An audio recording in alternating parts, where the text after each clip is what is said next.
WVTC Radio Detroit.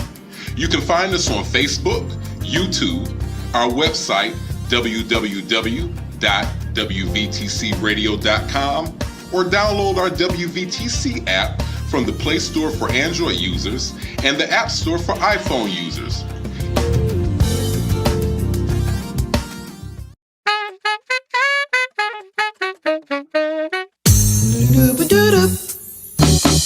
This is Soulful Inspiration.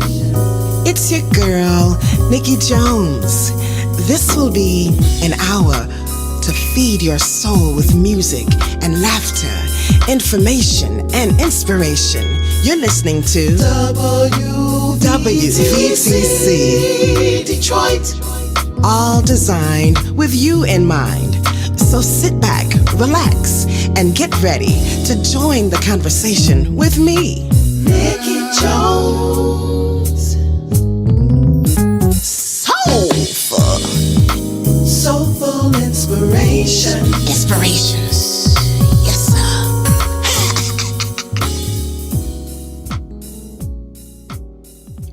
Hello, hello, hello. Good evening. Welcome to Soulful Inspirations. I am your girl, Nikki Jones. So glad to be here tonight. It is a wonderful Tuesday, and it was a little bit chilly, a little bit, gloomy, just a little bit, But however the case, we are here on tonight. We are here on WVTC. We are winning victories through Christ, and we are the two-time Stellar Award-winning radio station, Internet Radio Station of the Year. And we are so glad to have you join us tonight. It's going to be a wonderful show. I promise you, it's going to be a little bit heavy tonight. It's going to be a little bit heavy in terms of topic and what we're talking about, but I promise you that it is going to be worth your time. Listen, I need you to like and share and subscribe right now. Like, share, and subscribe. Did you hear me? Like, share, and subscribe tonight. We're going to be talking about a little bit heavy topic tonight, but I want you to know that there's some information for you to share. There's information for you to learn, and there's information for you to take with you and give to someone else. We're going to talk about something very deep tonight, and I need you to like, share, and subscribe, okay? So if you saw my post earlier, then you already know what we're going to be talking about. And we're going to be talking to a beautiful person who is sitting to my right and your left. Well, I'm not introducing her right now. Because why? Because we got to play some music first. That's what we're going to do. And I want you to know that Pastor D is not with us tonight. She will be back with us next week. And so we're going to continue tonight. And in her absence, yes, we're just going to have a good time. Yes, that's what we're going to do. So we're going to play some music right now. And I retch back. Yep, that's the word I just used, retch back, because this is one of the songs that has blessed me over the years. I'm telling you, it's been a blessing to me. And it's recorded by one of my favorite groups. It was written by one of my favorite writers, one of my favorite musicians. It was written by the one and only, the incomparable Michael Mendengal. And it was recorded by one of my favorite groups, Derek Milan and the Crew. The song is called You Encouraged Me. All right. And it's applicable for tonight. It's applicable for tonight. You encouraged me. Won't you take a listen? Won't you?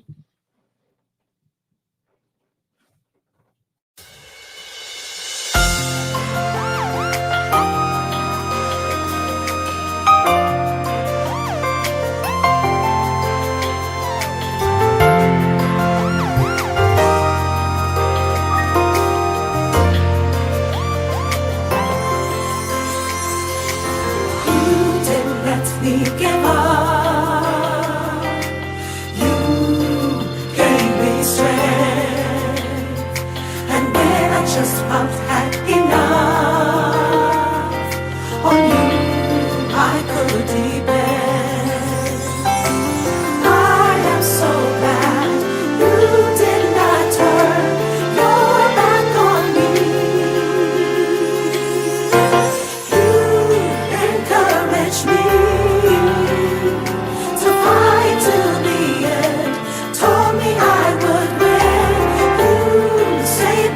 Side.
that whole line. You encourage me. Say you. You encourage me to fight till the end. Told me I would win. You stay by my side. Wipe the tears when I cry. Said Put something on you again, baby. you encourage me to fight till the end. Told me I would win. You stay by my side. Wipe the tears when I cry. Can we do it one more time? Said it would be Say you. alright. You encourage me to fight till the end. Told me I would win. You stay by my side. Wipe the tears when I cry. Said it would be alright. You encourage me to fight till the end. Told me Yes, Lord, you encouraged me to fight to the end. You told me I would win. You stayed by my side, wiped the tears when I cried, and said it would be all right. Listen, that's what the Lord does. That's what he does. That's what he tells other people to do for you. Did you know that? He uses people to encourage you, and he asks you to encourage yourself when you have to. So, there's no reason that we should be going through this world alone in anything unless we just absolutely want to, because God always sends someone. And if you receive his encouragement, it'll bless your life. It'll bless your life twice. And that's all I'm going to say about that. I just love that song, and it encourages me every single time I hear it.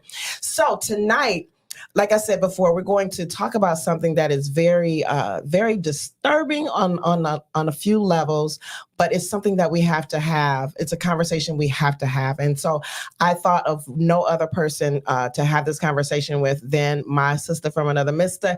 Her name, she is so beautiful, inside and out, I'm telling you. And she does some spiritually natural ministry, spiritual and natural ministry in the way for women who are with child, women who are pregnant, women who are giving birth, women who are nursing a child. I want to introduce and present to this wonderful woman sitting to my right. Her name is Jennifer Day. Why you gotta do all that though? Girl, because I'm telling you, me and my husband be talking about you and your husband. Yeah, we love you. Yes, we love you. And you're so beautiful. It's your spirit, your spirit has always been peaceful. It's always been pleasant. It's always about ministry. And that's what I've gleaned from you in terms of who you are, just as a person beyond what you do for a living. And if people don't know, if you read my post today or yesterday rather, Jennifer is a birth doula. Yes. You so got that. How are you, first of all? I'm good. I'll bring It's this mic a little bit closer to you. It's been a lovely full day. A lovely full day. A lovely full day. Your I like to days say can it be that way. very full and very long. A lovely full day. Yes. All the babies have been being born. Yes. All the babies are coming. Yes. And it's just, it's fulfilling. Yes. And so just really grateful to be in this work. So yes, I am a doula. Yes. Not to be confused with something else. Sometimes there's confusion. We can talk about it between what's a midwife, what's a doula. Yes. But I serve as a doula and a lactation consultant. Yes, as you ma'am. mentioned. So I definitely see it as marketplace ministry. It is. Like my It life's definitely purpose. is. It definitely Mhm. is. So what made you get into this type of work? Like, what was your, how were you drawn to this? Yeah. As I share with some folks who what's your why? Why do you do this? Why do you do what you do? It had everything to do with becoming a mother. Actually, it started way back when I had a friend. We were in high school together, and she was pregnant, and we're seniors in high school, and she experienced some things within her home and was going to be birthing by herself.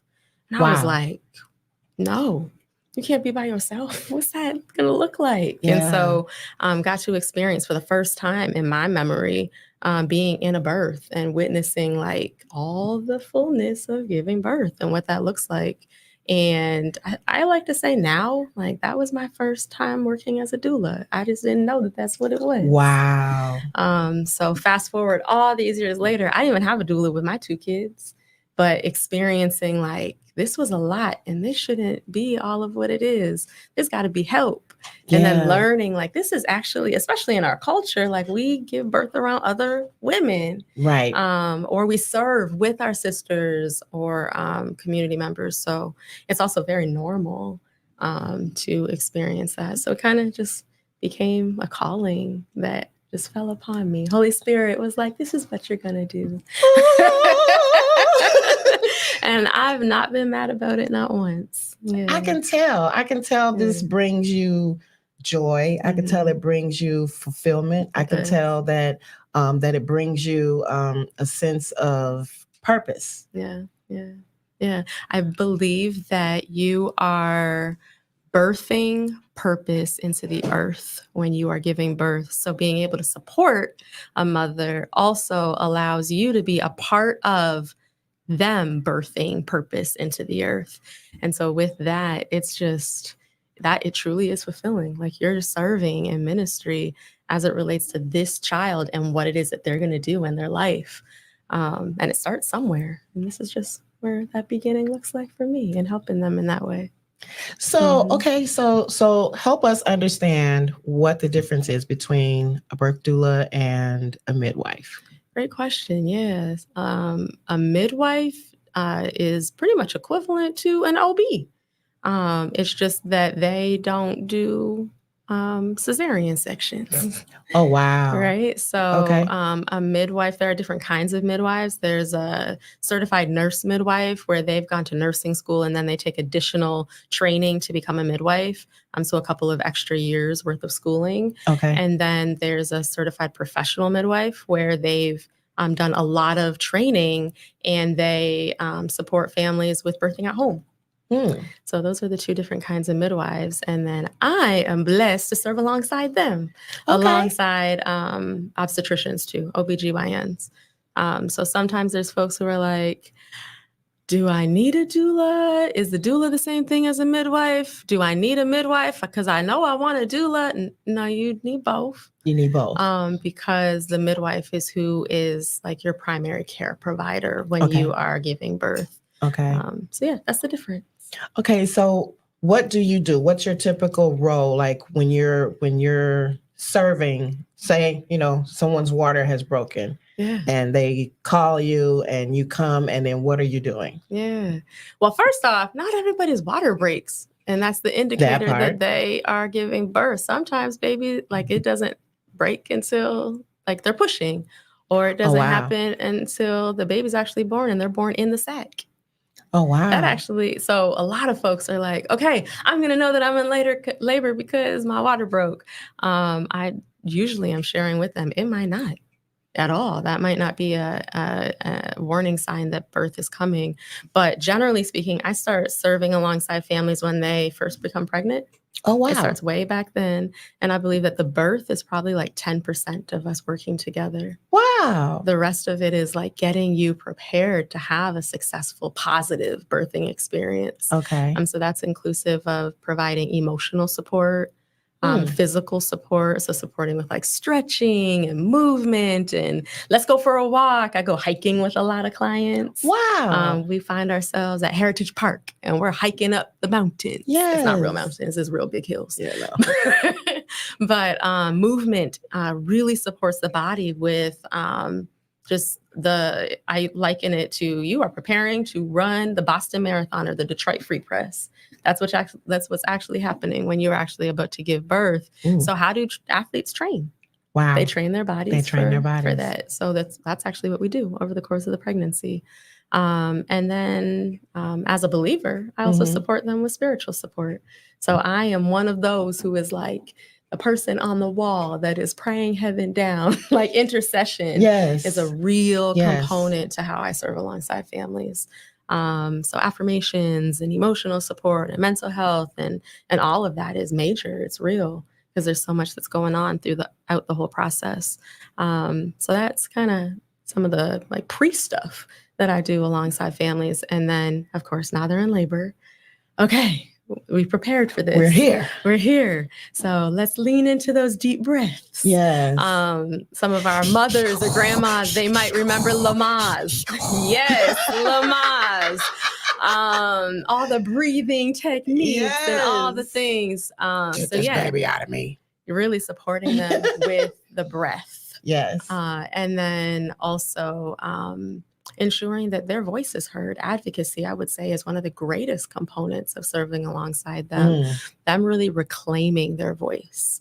Oftentimes, especially those that are Black families, they may be told like that they may or may not be able to do X, Y, and Z during their doctor's appointments, or now they're at the hospital and no, you can't have that, or no, you can't have medication. And unfortunately, some nurses actually learn this in school, that Black women have a higher tolerance of pain. That's actually in their textbooks. Are you serious? It's dispelling a lot of myths. Textbook. It's in the textbook. It's in the textbook that Black women have a higher threshold tolerance of pain. Yes. So they deny us medication because they think we can take it. Absolutely. Yeah. So let me pause right there because this is one of the reasons that I wanted to have this show tonight, because the thing that I've seen, and I've seen a couple of articles about it, but mainly what I've seen, the gist of what I've seen is that the infant mortality rate in Detroit, period, and amongst Black Americans, period, is very high right now. And it's even higher for Black women who are giving birth. So the mortality rates for babies are increasing, for Black babies, and for Black women, the mortality rate has increased in Detroit significantly, and across the world in terms of people of color, that those numbers are disparaging. And here, you can hear it, as she just said, it's in the textbook, it's in the nursing or medical textbook that African Americans supposed to have a higher tolerance for pain. And this is why doctors and nurses are denying us medication or pain medication or whatever kind of, medical aid in order for us to help assist in birth. Am I right? Yeah, absolutely. There was a colleague, I consider him a colleague now, but his name is Charles, and his wife went to a hospital, Cedars-Sinai in California. She gave birth, and after she had the baby, they had been communicating that there were complications that were happening, and this is how she's feeling, and they were not listening. No matter how many times it was raised, it kept getting elevated by her husband, and sadly, she ended up passing away. And there had been like multiple instances of communicating with the hospital staff. However, they would not listen, and they kept pushing things out, and yes, we're going to come in and do X, Y, and Z. And ultimately, at the end of the day, her life was lost over not providing the standard of care that was necessary. And so he actually is a huge advocate as it relates to this work and Black maternal mortality. So I noticed you've been doing some speaking engagements, and you've traveled across the country talking about what you do and talking about the reasons behind this particular statistic that we're seeing with infant mortality and maternal mortality. What do you think is the reason behind this? I mean, obviously there's erroneous information in textbooks, but what else do you see, just from your work and your experience, what do you see is the underlying current of what's going on? Yeah. So I do a lot of public speaking about it. I'm one of those I'm just gonna tell it like it is. Yes. I know that about you. Racism as the root cause. Sometimes folks really get it twisted, but it's racism at the very foundation of our institutions. The hospital system was just never built or created with us as Black folks in mind. And so for Black women, unfortunately, what the statistics show is that it's actually Black educated high socioeconomic status women who have the greatest disparity as it relates to Black maternal mortality and morbidity. So it's not just about us like not having access. It has everything to do with just racism at the very systemic level. That is so interesting. That it's not about how much money you make, because you would think that if you had access to the best doctors, the best, the best OBGYN, the best care, the best hospital or whatnot, that it would be some difference there. But what you're saying is that's not the case. It's not the case. They just automatically think that we can take the pain. That we can take the pain, or that we don't know our own bodies. Maybe we don't know what's truly happening. There is this hidden creature that sneaks up on Black women that is called high blood pressure or preeclampsia. And what preeclampsia can do is, they call it the silent killer. And what it can do is happen unexpectedly. However, there are certain things that can be early warning signs. And that number one thing is stress. Yeah. What is the greatest factor for us as Black women? It's stress. It's stressful. And so there's so many, especially highly educated, higher economic status Black women who are incredibly stressed. The more we take on, the more stress we have. And it's not just like our environmental stresses. It's also like stressors from what it is that Black women face, generally speaking, even all the way down to like going to doctor's appointments and that white coat syndrome. And so perhaps for there to really be that level of heightened awareness, what we need is like folks who are actually up in our business and supporting us. And that's what doulas really do. Here in America, we're the only place where you give birth to a baby and that baby comes in for their first doctor's appointment at 3 days of age, but that mom doesn't get seen unless she had a C-section for 6 weeks. Are you serious? Not one appointment.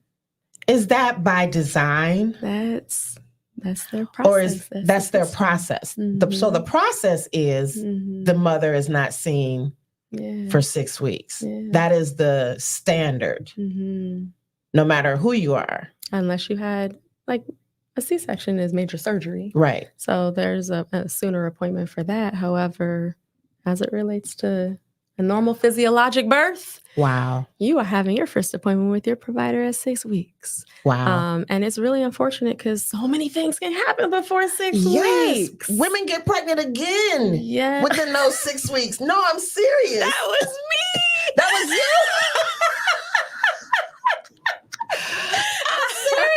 No, I know this because I know a lot of women who got, that's how they have those stair-step babies. Those kids are, 10, 12 months apart.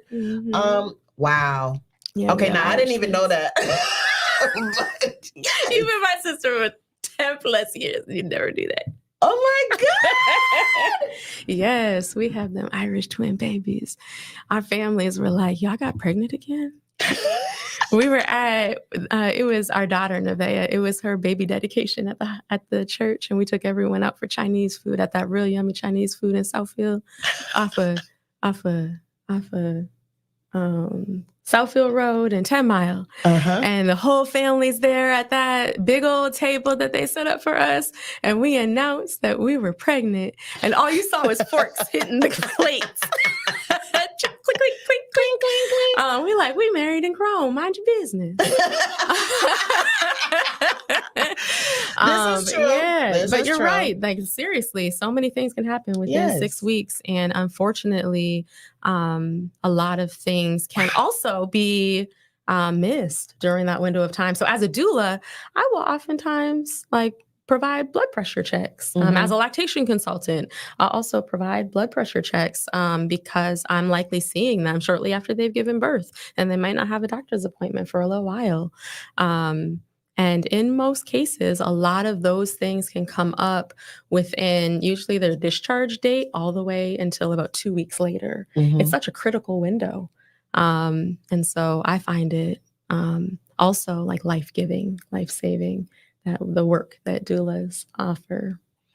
Gosh, I'm learning. I don't know about you, but I'm learning a lot just from having this conversation with you. I did not know, and I did not realize. I've never physically had a baby, so I did not realize that. But I remember taking my son to the doctor within the first week.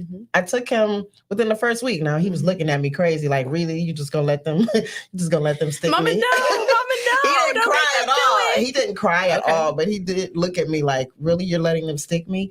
But yeah, I remember that, and it just never dawned on me that women, after having a natural birth and all of that that comes out of you, all of that happens, that whole process, even your body going back. I mean, there is some elasticity to us, but my God, it doesn't happen, easily, just like the birth didn't happen easily. That's startling. Wild fact, when a woman gets pregnant, not only is she growing a baby, but she is also growing an entire organ from jump. And so as she's growing this organ, she is Superwoman. This organ that she is growing is the placenta. Yes. And it did not exist before being pregnant. Wow. And as she grows this organ and now gives birth, and this organ is like literally like sustaining the baby's life. This is how they are eating. This is how they are receiving their oxygen. There's 3 different tunnels, if you will, inside of the cord that is attached to baby and to mom.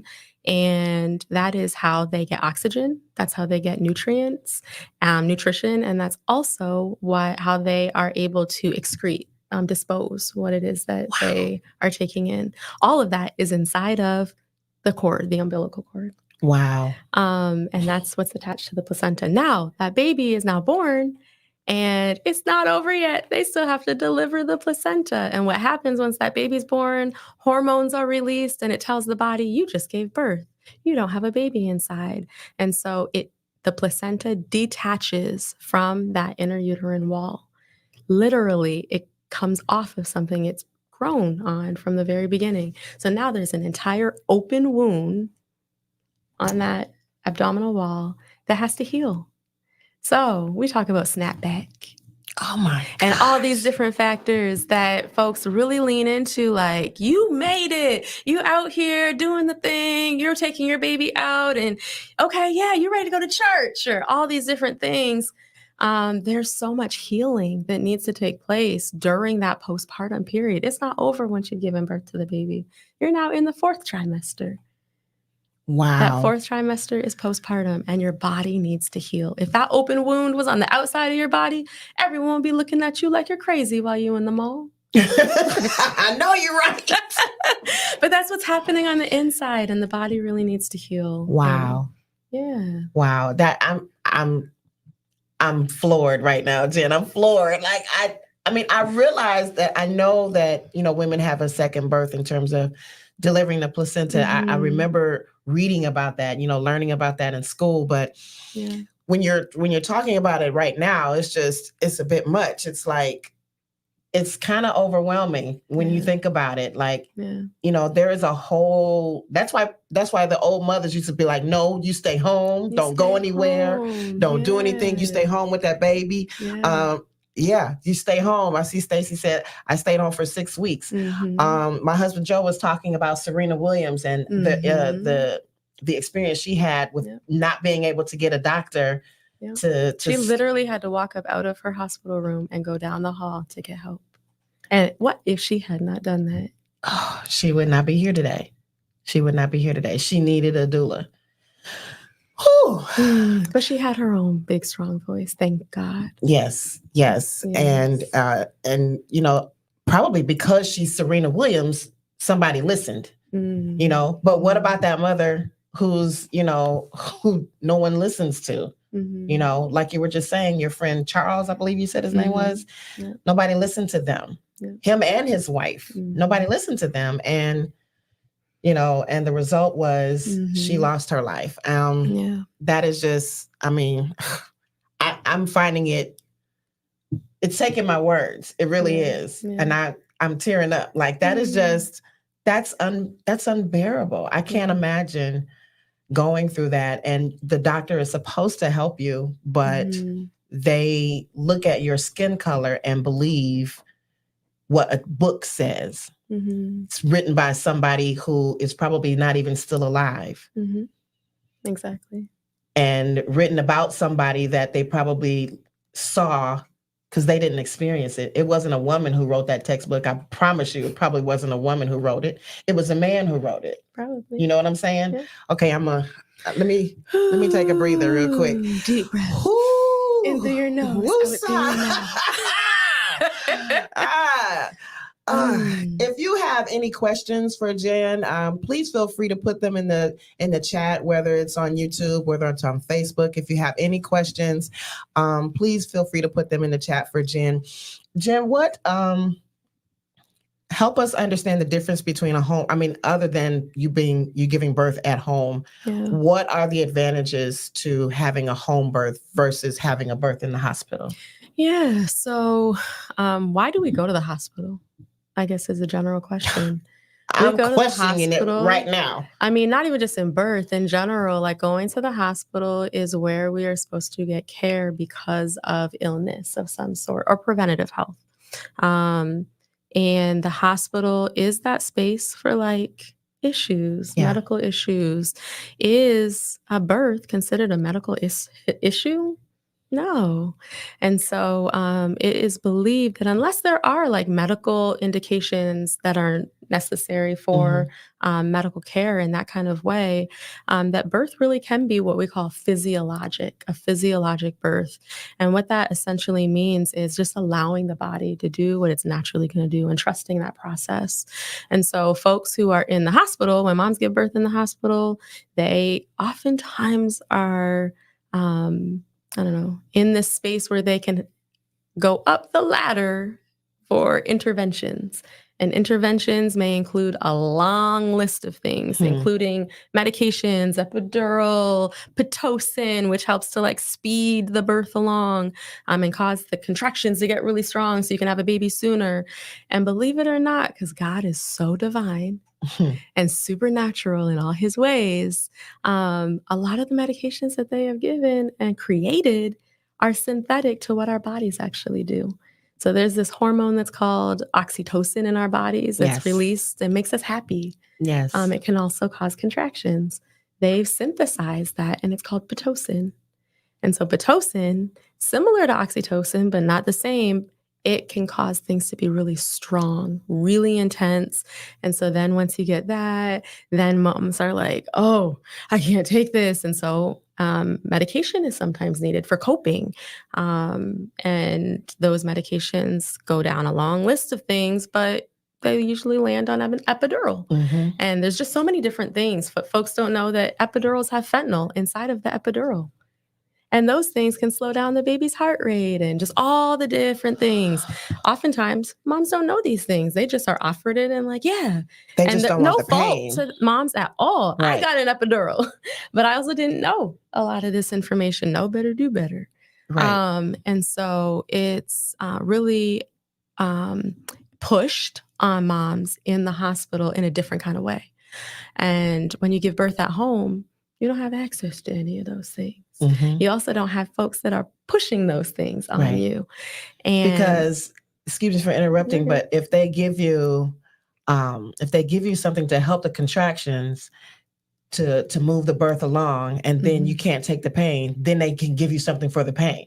And that's the whole point. It sounds like a, domino effect. Yes. And they want that so that they can charge you for it. So insurance is going to pay for it. You ready for this? Oh, gosh. All of that. And in most cases, they lead to C-sections. And a C-section is very Expensive. Yes. Yeah. So ultimately, the goal is a healthy mom and a healthy baby, Absolutely. as well as a positive birth experience. So for moms who are like, I absolutely want all the drugs, if that is what is going to make you happy, if that is what is going to assist you in having a positive birth experience, I'm here for it. Mm-hmm. My only hope is that moms have informed decision making, Mm-hmm. that they are able to make decisions for themselves and not just be told what it is that they have to do. Mm-hmm. It seems like we have a question. Yes, I'm sorry. Might have already been asked, but can you learn doula in school? Great question. Yeah. So it does not require for us to attend any sort of training to consider yourself a doula. I'm one of those like rebels, I guess you will say. This is something we've been doing for a millennia, especially Black folks. So as it relates to us supporting and sisterhood, other moms, that's just what we do. It's innate to us. It's a part Yes. of our culture. So helping other moms is not, we don't have to go and receive training. Now, we can help moms better, and we can get more like training and ideas, different techniques, Mm-hmm. and grow our skills. I'm all for growing skills. And so there are trainings that you can take. And those trainings, they are widely diverse. I'll put it that way. Okay. And so depending on what it is that you are looking for, there's a training for it. There are trainings that are like a couple of days long. There's things that are online. You got options. So it doesn't take going back to school to become a doula at all. It just, I would recommend some form of training to add to your tool, to add skills to your tool belt. Yes. So you have lots of ideas and ways that you can support moms. There's a certification. So some trainings do include certification. I'm not a big fan of certification because it's all about money. Yeah. And you got to keep up with those certifications. And for why? Like, you're going to take it away from me if I don't pay you $175 every year? Wow. So I'm not certified, and I've been serving as a doula for a very long time. No shade to people who are certified, but it's not required. Yes. Okay. So what advice do you have for new moms? I think I saw that question. Yeah. What is the recommendation for a new mom knowing all that you know about how the system works? So yeah, you find out you're pregnant. What should you do? You're a new mother. Get you a doula. But no, seriously, really surrounding yourself with other people, other moms, talking with your own family about their experiences. Like, start taking in experiences and information. Build your village. Like, really build your and grow your community. Talk with your partner about all the things. Like, you're not in this alone. And if for some reason you need to like build a support network, like really getting some resources from different people that can connect you with other folks. And then from there, building your team. Your team can comprise several different people. Your team can be the doula, your team can be the OB, the team can be the midwife, can be the lactation consultant, the childbirth educator, a therapist. The list goes on and on and on. But generally speaking, if folks don't even know where to start, if you get a doula, there are community-based doulas that you don't necessarily have to pay out of pocket at all. That's Your good to know. Insurance could perhaps cover that. So you're saying insurance covers a doula now? So complicated, but yes. Something that is a newer thing here in Michigan. Okay. And most health plans will cover a doula, a community-based doula. Wow. And so, yeah, that is accessible to you. My recommendation would be to contact your health plan, and they should provide you with a list of doulas that may be accessible to you. And if you know someone that's a doula and you really want them, ask them, do you take insurance if you have insurance? That's inclusive of Medicaid. That's inclusive of other health plans that are up under Medicaid, as well as private insurance. Wow. Wow. Yeah. Wow. And then there are also private pay doulas, which is how I serve. I stay really busy I without know. accepting insurance. Like I I'm already know. booked out till May. Wow. Most folks hire me like when they first find out that they're pregnant. And so I just haven't had the capacity to accept insurance as of right now. But it's also, I would recommend, like, if you know someone who's a doula, most doulas, how I even serve, like, it's about making it accessible for families. So I have what my fee is, but I also will offer a payment plan or a sliding scale. And my sliding scale is you tell me how much you can afford, and that's what you pay. I don't need to know your business. I trust you. And that's the beauty of like real sisterhood. Is it about a connection for you, or is it just about helping that person? Do you know what I mean when I say that? Like, do you turn down people because of you don't feel like you're the right fit? Is that something that people need to think about when they're selecting a doula? Should they think about, is this person going to match my, I don't know, my energy or, Yeah. my village? I love so much that you asked that question. Yes. I do believe that you should be a good fit for one another because you have to cultivate trust and sisterhood and safety. Like, what would it look like for you to hire a doula and you don't even like vibe with them? You don't trust them. This is a very intimate space. Yes, it is. Your doula's all going to be all up in your mix. Literally. All up in your mix. And so really like having a really good relationship with them is necessary. And that's actually why it takes the whole pregnancy to really learn like all of the things. So for that mom, like that's why. And then for the doula, you also need to really trust that mom. And I'm just going to say it. I have a lot of folks who will reach out to me and other colleagues who are Christian when it comes to doulas because, and they get real happy, like so excited. I've had a few moms literally during their interview that will cry, like, I can't believe I found you. I'm like, oh, I'm glad that we found each other too, but why are you crying? And it's because they had not found a doula or didn't even know that doulas existed that were believers. I like to frame it as into the woo-woo, but beyond into the woo-woo, like just not some new ageism kind of stuff. Yeah. And that's not how I function at all. And I'm very forward even in my interview with families. Like, this is who I am. I'm a pastor. I believe in Jesus Christ. And I'm going to pray for you. And so if we're not a good fit for one another, we're not a good fit for one another. But I'm also not going to lie to you. And I really struggled with that at the beginning of my business. As I started it, my business like was real vanilla in terms of like my honesty, like gray. Yeah. You couldn't really tell if I was a believer or not. And my rationale was, I don't want anyone to like feel like they don't want me then.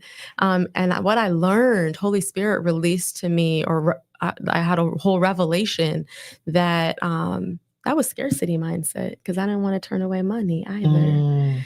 And he was like, I will provide every bit of increase for you, but you need to make it known. Courageous for you to admit that, because a lot of people, my husband talks about this sometimes, there's people out there just for a money grab, and you have to be leery of those people. You have to beware. You have to discern. Very much so. And so you came to the revelation through the Holy Spirit that, about that. They got to know who I am, period.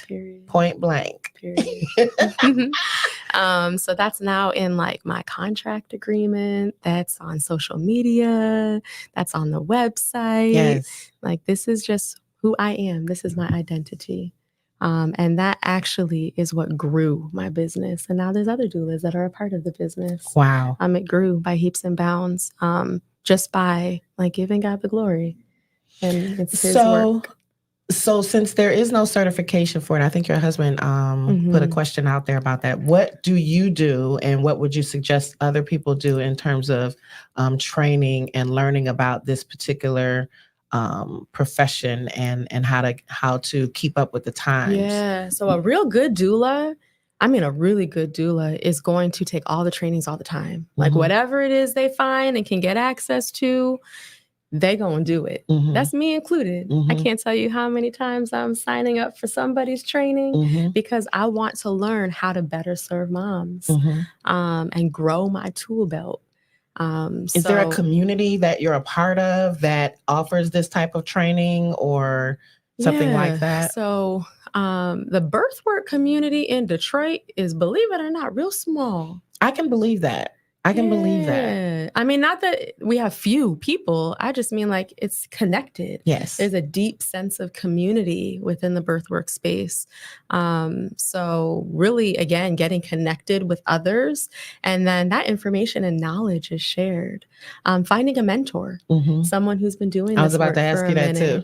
And so as you find a mentor, your mentor will hold you accountable to growing your skills. And it doesn't matter how long you've been in the work. I have mentors. I mentor a lot of people, and I also have mentors because we need accountability. Yeah. We should always be accountable to somebody. And also being open to like being a part of a community. Woe is the person that wants to be the only one in the room. Yeah. Right? So being very comfortable with others who are in this work. Gosh, Jen, this has been so good. I wish this has really, really been good. I know your website is www.feedthebabes.com because I had put babies and I was like, this is not her website. This ain't it. It's Feed the Babes, www.feedthebabes.com. And that is where your information is. Thank you. And people can find who you are. They can find out what you do, obviously what services you provide and things of that nature. And find out more about becoming a doula. Do you know what would you say is the demand for doulas right now? And is this something that we should encourage other people to do, or should we encourage other people to become doulas? Is there such thing as a male doula? Yeah, all the things. Absolutely. If you know someone who's pregnant, like, do you have a doula yet? Who's your doula? Being that sister in the room who's also helping them find a doula. I'm a huge advocate for, we shower moms with all the baby gifts and like 17 million of the same baby gifts at that. Yes, because you're going to need them. Yes. What might it look like to shower moms with like all of the care that she actually needs? So oftentimes, one of the greater challenges is access and affording a doula or a lactation consultant or just all the different things. So I really love when moms will include on their baby registry that they have a doula and that money or something can go towards that. A postpartum doula.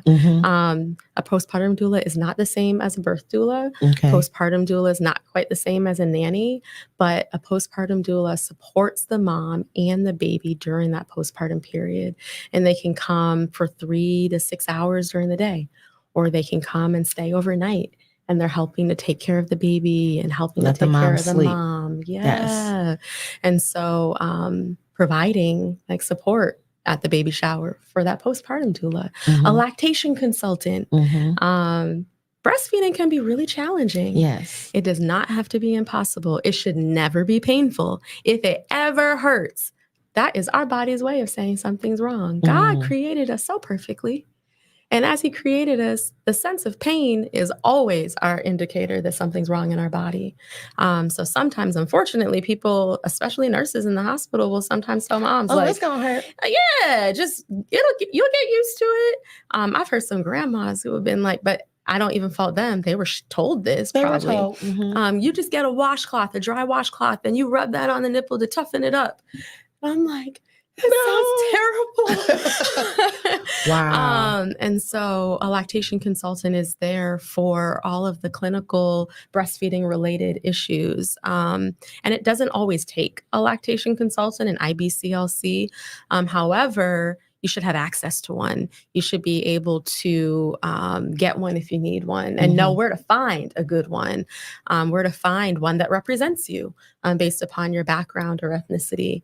And so, again, your doula can connect you with all those people.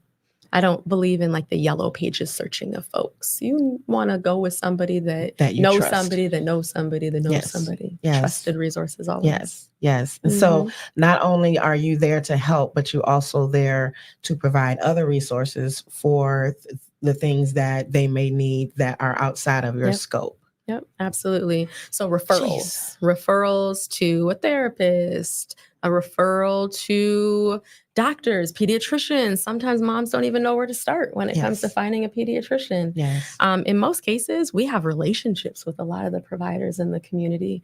I can't tell you how many doctors will call me for advice on their patients because they trust me. We've built relationships. Wow. I think the first time it happened, I almost cried. I was like, imposter syndrome. Like, why did they call me? I didn't go to medical school. But lived experience matters. And so why not me? And your connection to their patient. Yeah. Yes. So understanding their patient and understanding what they may or may not need. Absolutely. And getting that insight from you because you've spent so much time leading up to the birth. I could see that. Yep. Girl, That sounds good. Get you a doula Get and a you lactation a consultant doula. and all the things. Get you a doula. This has just been wonderful. Thank you so much for joining us. I know, hearts. Listen, I know that you out there have been listening, and it's been a pretty steady audience tonight. And I just think that you need to share this. You need to share this information with someone that you know. Share it with some young mother. Share it with someone that you know that has just discovered they are pregnant. Share it with other people that you know who may be, coming down the road, if they just got married, if they're a new bride and they're planning to have children, whatever the case may be. Share this information. There was so much information shared tonight from Jennifer that we need to know, that we need to share. And if you know anyone who you think might be interested in becoming a doula, also reach out, because she mentors and she knows other people who mentor as well. So I think that this has just been an excellent show.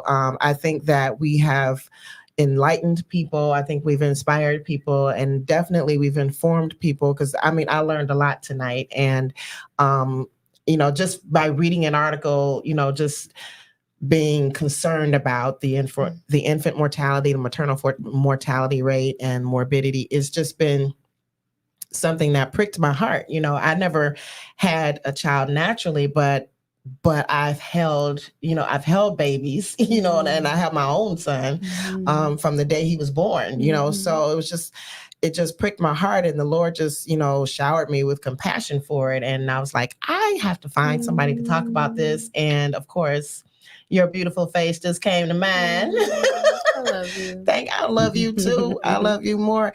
And so thank you so much for being here. And I think we want to have you back definitely to talk about this some more, as time goes by, and understanding what you do and how important it is. This is really, really important. Go to the website and check it out. There's some videos there from the Cole life. Yes, the Coles They just had another baby. I know, right? But their video, their vlog is on your website, and of their home birth. Yes, of the first home birth that they had, and it was beautiful. It was beautiful to watch and to hear their journey with their birth, with their home birth. So thank you so much for joining us.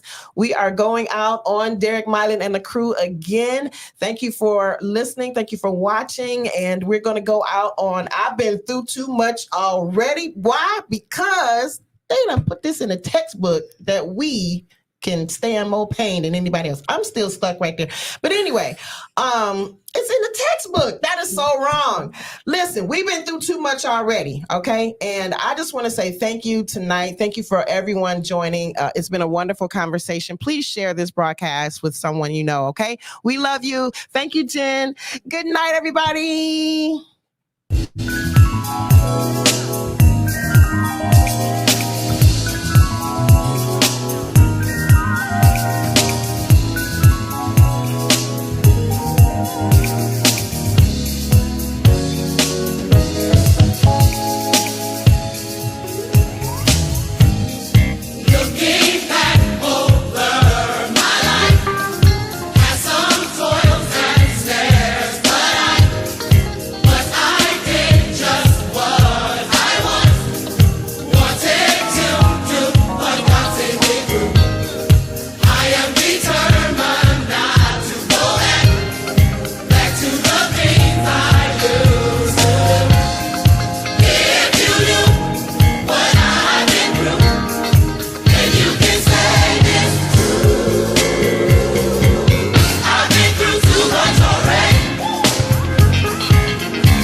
listening to Soulful Inspiration.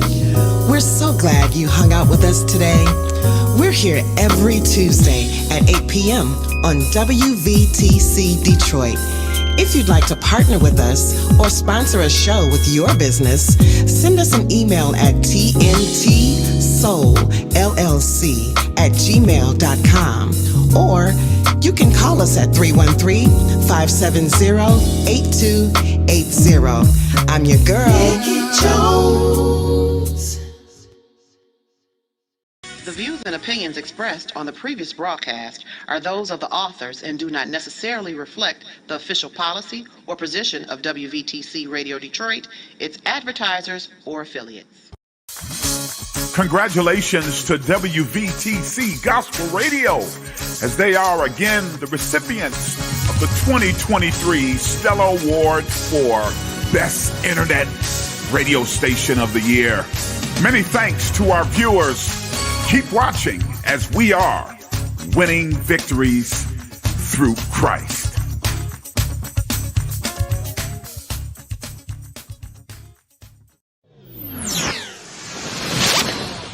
Hey, are you in need of a jingle, a commercial, or have you considered a podcast for your business or ministry?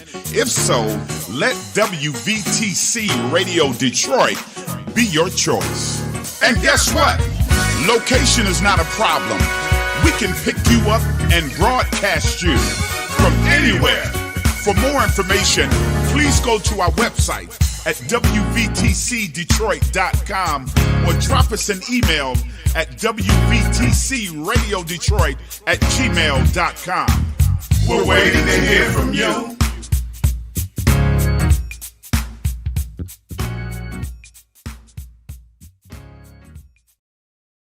You're listening to WVTC Gospel Radio Detroit, and we're flowing in the Spirit.